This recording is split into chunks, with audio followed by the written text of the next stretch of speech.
Το μικρό κουνελάκι. Κάποτε σε ένα δάσος γεμάτο χρώματα ζούσε ένα μικρό κουνελάκι που το έλεγαν Λευκάκι. Ήταν πολύ μικρό και αφράτο, με 2 μακριά αυτιά που του άρεσε να κουνάει. Την ημέρα έπαιζε με τις πεταλούδες, έτρωγε τρυφερό γρασίδι και κρυβόταν από τη σοφή κουκουβάγια. Όταν όμως έπεφτε η νύχτα, το δάσος γινόταν μαγικό.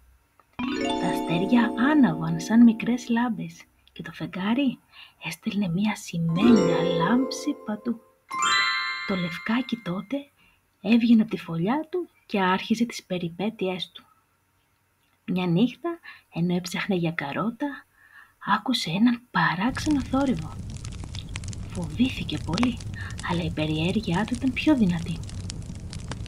Ακολούθησε τον ήχο και βρέθηκε μπροστά σε μια μεγάλη φωτιά.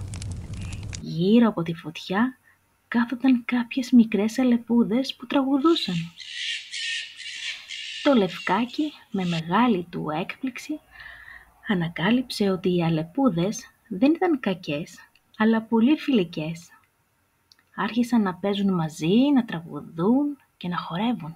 Ήταν η πιο μαγική νύχτα της ζωής του. Όταν άρχισε να ξημερώνει, το Λευκάκι αποχαιρέτησε τους νέους του φίλους και γύρισε στη φωλιά του. Ήταν κουρασμένο, αλλά πολύ χαρούμενο. Κλείνοντας τα μάτια του, σκεφτόταν τη νέα του φιλία και χαμογελούσε. Καληνύχτα.